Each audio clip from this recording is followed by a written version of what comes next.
You have never experienced a world like this. You have never seen a regime like mine. You are entering a new world, a new era. This is the Hotard Era.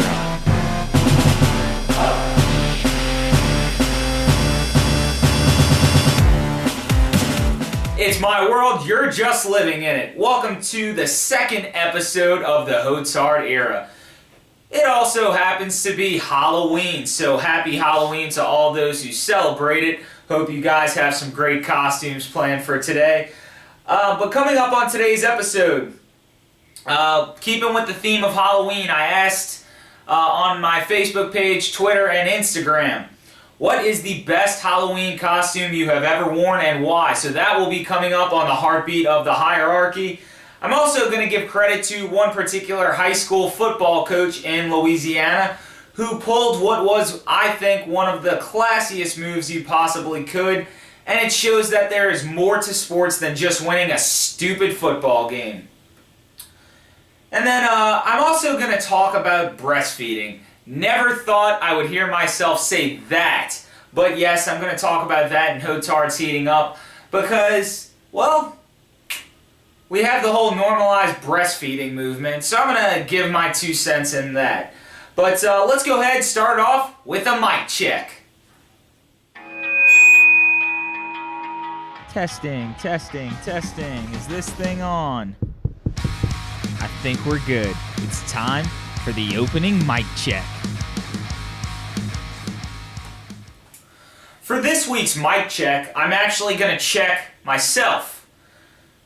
So before the NFL season started, I have been super critical of Sean Payton and the New Orleans Saints. Now, while I'm still critical of them, I also have no problem admitting when I'm wrong. I wrote a column about 3 months before the season started that said why the Saints can win now and why they won't. I was wrong about one of those things because the Saints are sitting at 4-2 on top of the NFC South, and they actually look like a damn good football team. So yes, I'll admit, I was wrong on that. However, what I was not wrong about, and I said it in this column, was that if the Saints actually utilized their running game, they would be better off. When you utilize your running game, 1, you control the clock. 2, you can minimize bad defense. Now, the defense has played well this season, but they're nowhere near the top of the crop. And part of that's because they're not on the field 60% of the game. So, for the mic check, I want to throw a couple of statistics out there because, as I said, there's a formula to winning with the Saints, and it's not throwing the ball 50 times a game. They've become stat whores. They've been all about padding stats. We've seen it time and time again where they throw 60-something times. Now, before you sit here and tell me that it's because, oh, the Saints are behind. They have to throw it. They have to throw it. They have to come back. No, they fucking don't. Because only 18 times since 2006 have the Saints actually been down by 3 scores or more at half. So they're very much in football games. You have 30 minutes of football left. You can maintain a running game and still claw your way back. But the problem is the Saints, in the past, have gone to the pass too early. So I want to go ahead and talk about this. 78-17 under Sean Payton when the Saints run the ball at least 25 times. 78-17. They know how to run the ball. They have just chosen or elected not to do it. And whenever people say things like, oh, well, they don't have an effective running game all the time. I don't give a shit about that. What I give a shit about is the 30-7 record that they have when they run the ball 25 plus times while maintaining under 4 yards a carry. While maintaining under 4 yards a carry. When they stay committed to the run, they're 30-7. You know what they are this year when they run the ball 25 plus times? 4-0. They're undefeated. Last year, Pro Football Focus had them ranked as the 5th best run blocking offensive line in the NFL. Now, the big kicker here is when you have a top 5 quarterback like Drew Brees and a quarterback of his caliber, the run game is only going to help him. And that's the point I'm making here. Stay committed to the run, because when you do that, you can thrive off the play action. You keep defenses honest. They don't play 6 yards off the line of scrimmage. No, they have to stay in tune. They have to account for guys like Mark Ingram, Alvin Kamara, and some of those backs that the Saints have. Kudos to the Saints. Kudos to Sean Payton for actually running the damn football. And shit, I was wrong. Here they are. Here are the Saints. They're running the football. I never thought I'd see it happen. You can't handle the truth. You like that? You like that? Some men just want to watch the world burn. Find out what has me hot and bothered. It's time for Hotard's Heating Up. As is most cases, whenever we're talking about stories, there's one side, there's another side, then there's the truth right here, right down the middle. And today, I decided I'm going to rant about breastfeeding. Again, never thought I'd say that. But, given the fact that I do have a child now, I feel like I can actually give an opinion on this and people not be like, what do you know about it? But we've seen this whole normalized breastfeeding movement, and I'm kind of perplexed by it. Because on one side, you have those who scream, yeah, breastfeeding, here, let me take a picture of me and my child with my boob hanging out. Then on the other side, you have, save that shit for home. Or go to the bathroom and do it. Let me start with that side. So, for those of you who may have the opinion that it's not okay to breastfeed in public, well, if you're exclusively pumping or breastfeeding, you're not going to switch to formula. That's your choice. That is that mother's choice. I want you to get that through your head. And the last thing, or the second thing that I want you to get through your head, that child should not have to eat in a bathroom. That child should not have to eat in a car. Now, to sit here and say that a child needs to eat in the bathroom, let me ask you this. Are you going to take your plate, let's say you're at a restaurant. Are you going to take that burger and fries that you just ordered, go prop it up right on the toilet there, and start snacking away? Probably not. Because what's going to happen is you're going to taste shit, you're going to taste piss, and other bodily fluids that you probably don't want to taste because your nose is working directly with your mouth. My guess is you don't want a piss-infested burger or a shit-infested burger. Ketchup and lettuce does just fine. And, you tell them to go in the car. Well, now you're just creating a huge inconvenience. Now, while I agree that a mother probably should cover it up, bring a blanket, whatever the case may be, being a parent now, people forget things. I forget what to do with my hands most of the time because I'm in a state of, oh shit, he's crying. What do I do? So, sometimes people forget things.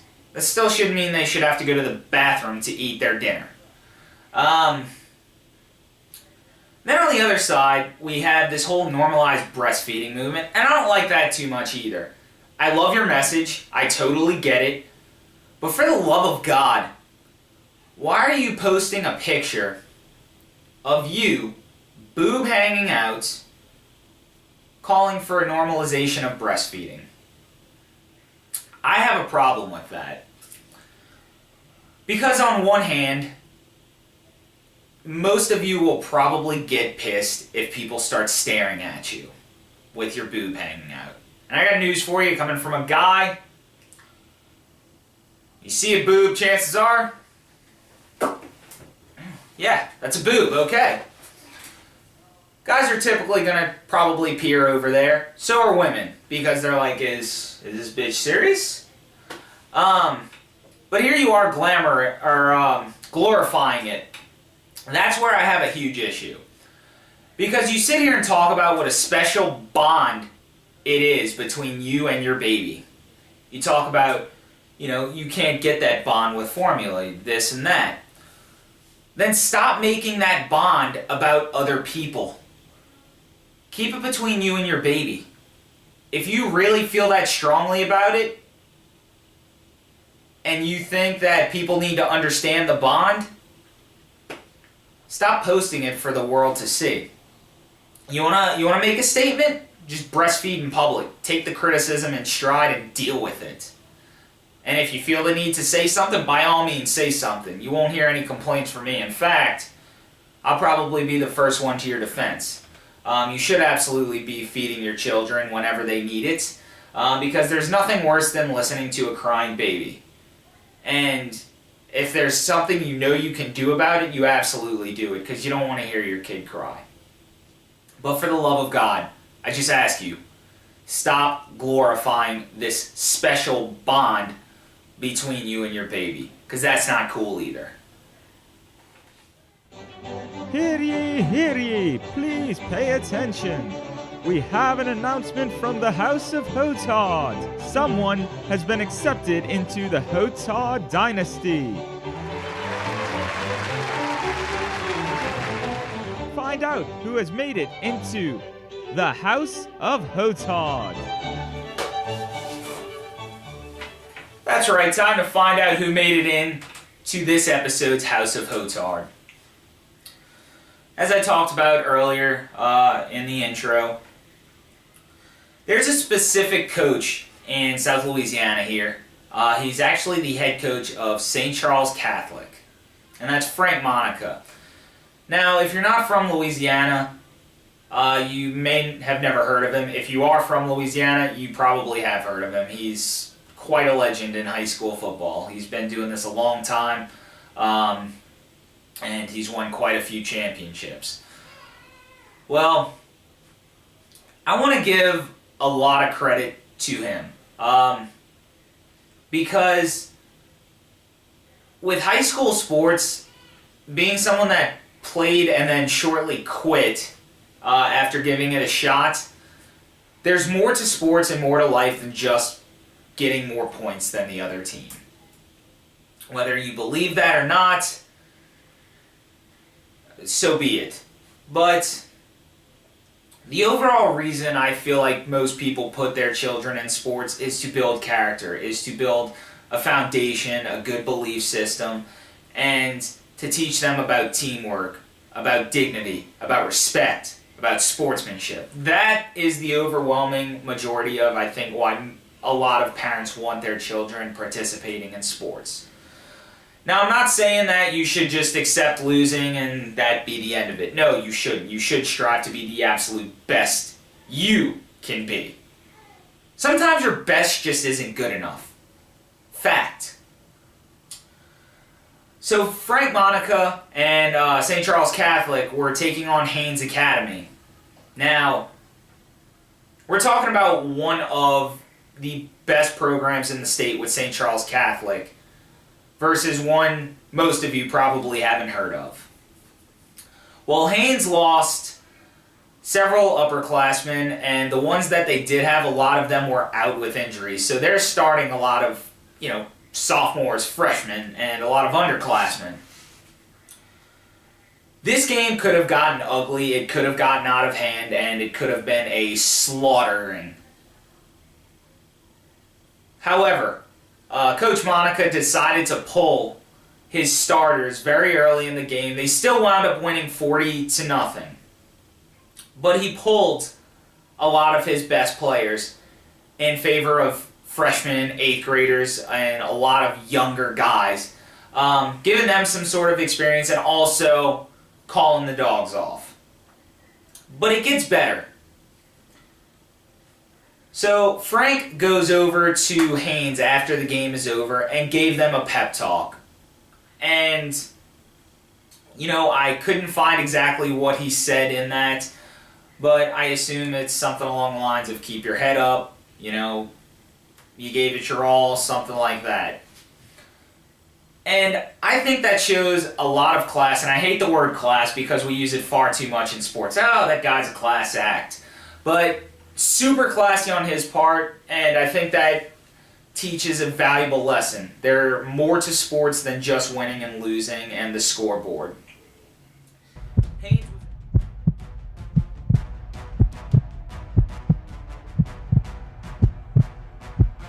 I asked a question, you gave me answers. Let's hear what the people have to say in the heartbeat of the hierarchy. So I asked you guys in honor of Halloween what your favorite Halloween costume has been throughout the course of your life and why. And, one of the things I actually really enjoy is dressing up and being someone else for a day. That's pretty cool to me. But what I'm doing for the Hotard hierarchy moving forward, in case you missed it, what I want people to do is respond to the question that I ask for each episode. If you respond and you give me the best answer, if I like your answer the best, you will be entered for a free gift card. Don't know where it's from. Could be Target, could be Walmart. I don't know. But you'll win a free gift card, and then also I plan on getting some more Hotard Huddle shirts in case you haven't seen those. So you'll get the gift card and a Hotard Huddle shirt. I'm going to draw these winners every quarter, basically. So every 3 or so months, I will draw the new winner out of the pool of people who I have put in said winners category. So, best you respond with something good. Don't give me something lame. But going over to Facebook, as I said, the question was, what is your favorite Halloween costume that you have ever worn? I had some really good answers for this. Me personally, Goodies never say die, and neither does this costume. One of my favorites is Sloth. I usually bust that out at least once a year. And then I actually dressed up as Wario from Super Mario. He's by far my favorite character. Ask any of my friends that I play Mario Party with. I'm always rolling with Wario, man. Dude's a beast. But this year I'm actually going to go as Nathan Scott. So pretty excited about that. And if you're listening to this today, my jersey should be in. Hopefully it's here by Halloween, because if not, that's going to throw me for a loop. But going to Facebook here, we had some really good answers. So my buddy Danny, which I talked about last week, I got to give a shout out to him. We've been roasting each other in our fantasy football group, and been having some great ones here. But I'm going to go ahead and take a shot at you, you son of a bitch.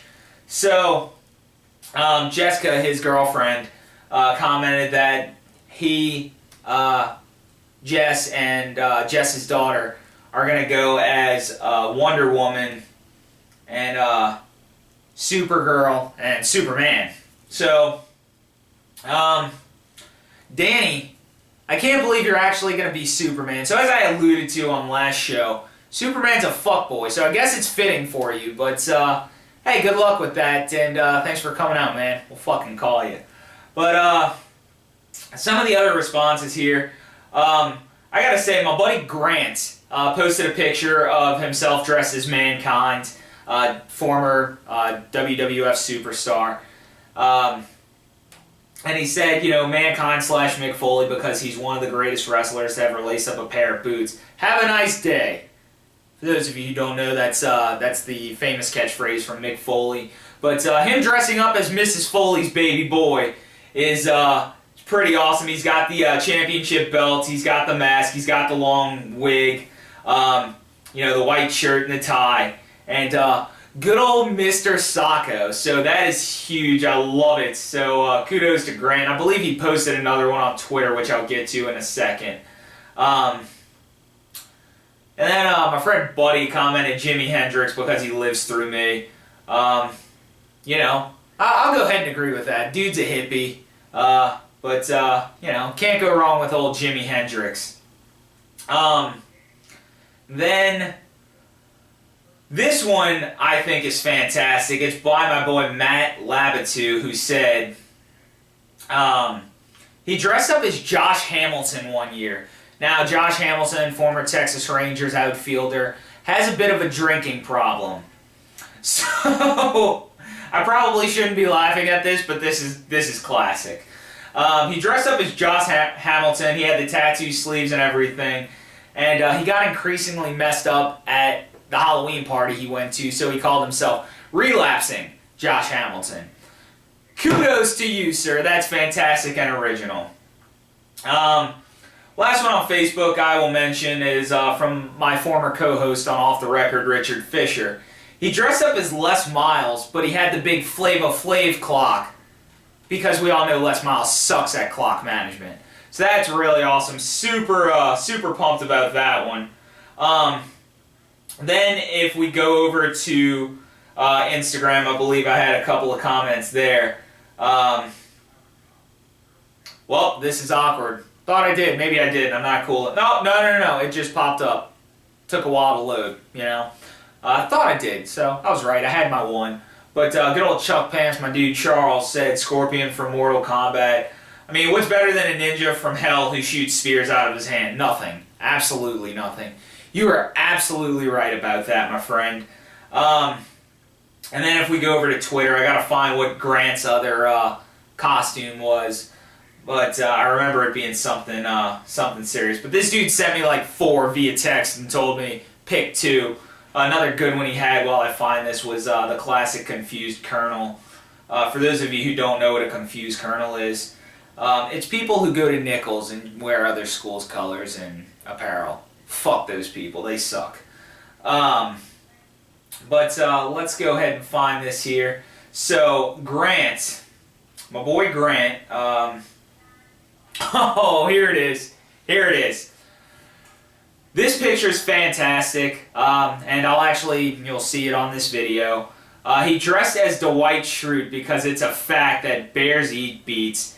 Bears beats Battlestar Galactica. This dude's got the world's best boss coffee mug. He's got the Dwight Schrute name tag on his desk, and he is selling it to a T. So, Grant, awesome job, man. You definitely won this week's hierarchy. I'm actually going to have a couple of winners here, because if there's something I love, it's taking digs at people, especially for a Halloween costume. So Richard as Les Miles, congrats. I'll also throw your name in the hat. And then Matt for the Josh Hamilton costume, going as Relapsing Josh Hamilton. You can't beat that. But I hope all you guys have a fun Halloween tonight. Dress up, have fun. If you can, get drunk. There's nothing wrong with that. And happy Halloween, bitches. Rev! Where's Rev? Yes, sir. All right, listen, you ready to run? Yes, sir. Fake 23 blast with a backside George reverse. You got that? Fake 23 blast with a backside George reverse like your life depended upon it. Let's go. Let's go. Let's go. Here's what you missed. Here's what's coming up soon. Let's dive inside the huddle.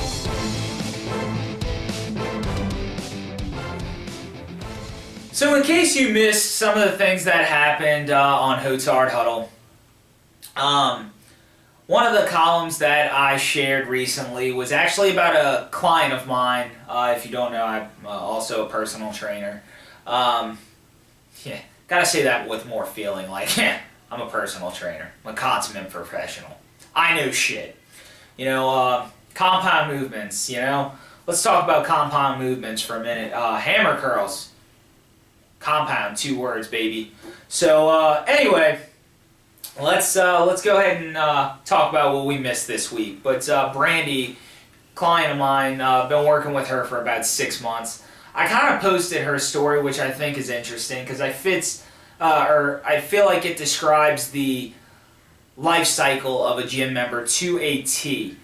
When she signed up, a lot of people are terrified to go into a gym to begin with. So if you're one of those people who makes fun of others or stares at other people who goes into the gym, you're a fucking asshole. I hope you pour gasoline on yourself and light that match, because you're kind of a douche. But, yeah, you know, a lot of people are just terrified of the idea of going into a gym. I mean, essentially, most people walk into a gym, they're there to help themselves because they're, you know, either feeling in a low place, they want to get better physically, mentally, and everything like that. That's already hard enough as it is. They don't need you acting like an asshole. But my friend Brandi, she is fantastic. She walked into the gym probably a year and a half ago. I could tell she was scared shitless of being in there. And then, or actually, hell, about 2.5 years ago. Because for a year and a half, I mean, I watched her get on the treadmill every day, and that was really it. And if you're looking to lose, if you're looking to really make a change, it takes more than cardio, which is something a lot of people don't realize. So, you know, get familiar with weights. Well, I got a call from her one day, and she said she wanted personal training. Well, she wanted to train with a couple of people who were either scaling back on clients or no longer there. I had just gotten my certification. And I was like, well, you know, I know you know me, I train, so, you know, is that something you'd be interested in doing? And she said, yeah, let's do it. So, set up the fitness consultation, and, you know, kind of went from there. We've been training for 6 months now, and she is at a point that she hasn't been in 20 plus years. So I kind of posted the whole story in more detail, kind of talking about that fear, some of the obstacles we had to overcome, because it's been a long 6 months for her, I knew that. And she's at a point where she's confident, she feels better about herself, and that's the ultimate high, you know? You can shred all the pounds, inches, and everything like that you want, but, and I know I sound preachy here, but it's because I truly believe in this stuff. You know, there's nothing better than someone looking in the mirror and actually loving the person that they see. There's nothing better. And, you know, a lot of people may feel like I'm arrogant in my writing and things like that. I'm actually writing a column on this, too. Maybe I am, but I'm comfortable in my own skin, and at the end of the day, as much as I lift myself up and as highly as I think of myself, again, I know that sounds arrogant, I feel that way about other people as well. There's nothing better than lifting someone else up for a change. So, be sure to read the column on Brandi. She deserves all the recognition in the world. She has come so far, so I urge all of you to read it. But the whole story is basically centered around fear and how she's overcome all of that, so awesome job. I'm also going to be doing, on a lighter note, my mid-season top 10 quarterbacks in the NFL, which has drastically changed since, you know, the preseason. So I do the preseason and mid-season every year. We've had several injuries with Aaron Rodgers, Andrew Luck, so those guys will not be in the top 10. But there's some guys on there who I never thought in a million years. I have one in the top 5 who I'm just kind of sitting there thinking, how the hell did this happen? So be sure to check that out. And then, you know, going back to one of the other columns I posted way earlier this month, that I'm going to go ahead and get on a little bit of a rant here. Because I think it's funny how the internet filters out serious things, but I can post a picture of someone dressed in a hot dog costume and it blows up like wildfire. Earlier this month, you know, right now it's October and we're hearing all about breast cancer awareness, which it's fine, that's good. I'm glad, you know, we have awareness to something as dreadful as breast cancer. To all the survivors out there, kudos to you. To all the people who fought tooth and nail but maybe, you know, couldn't get past it. Hey, you're still a trooper too. Domestic violence awareness. That is also what's happening in October. I posted a personal letter from someone very close to me. And it didn't get the amount of views I thought it would. And that's what's funny about the internet is we filter out all the things that are not really important, but when it comes to the important stuff, we kind of turn away. And that's the problem with domestic violence in general. We turn a blind eye to it. I meet a lot of people on a day-to-day basis working in a gym. I get people from all walks of life, and it's funny because knowing several people who have gone through it, I feel like I have a pretty good sense of people that may be going through it but don't talk about it or don't realize they're going through it. Because it's more than just someone slapping you or punching you. The emotional side of it is the worst. Because the person that's doing it is just tearing down the entire infrastructure, the entire self-esteem of this person. So I posted this big long letter about that. It didn't get the views that I felt like it should. Because it's a serious topic that doesn't get talked about enough. And, you know, part of the problem with domestic violence is victims don't come forward with it. The person who wrote this letter, you know, took this person years to finally admit it was happening. And to finally get out of it. Because you get trapped. You just get trapped. And, you know, part of that letter is designed to be a voice for the voiceless. It's designed to help people get through it, to help people get out of it. And I hope more people read that. So if you haven't read it, you can go back on HotardHuddle.com and find it. But you'll know when you see it. The cover photo is of, I believe, a guy with a clenched fist and his significant other like curled up in the background. But, you know, I urge you to read that because you don't know. Someone you know is probably going through it because it happens so frequently. And I posted the statistics in there. I mean, we're talking millions of people that deal with this on a day-to-day basis. So I urge you to go back and read it just because I think it's a topic that needs to get talked about more. And unfortunately, because the NFL, because all the organizations have sort of gone to this think pink kind of thing, which, again, don't get me wrong, it's awesome. But there's other causes out there that need your attention. I mean, breast cancer gets all the love in October. Let's give some love to domestic violence awareness. That's all I'm saying. You've just listened to the Hotard Era. Follow Hotard Huddle on Facebook and Twitter. Visit HotardHuddle.com for the latest lifestyle, sports, and entertainment commentary. Welcome to the new era.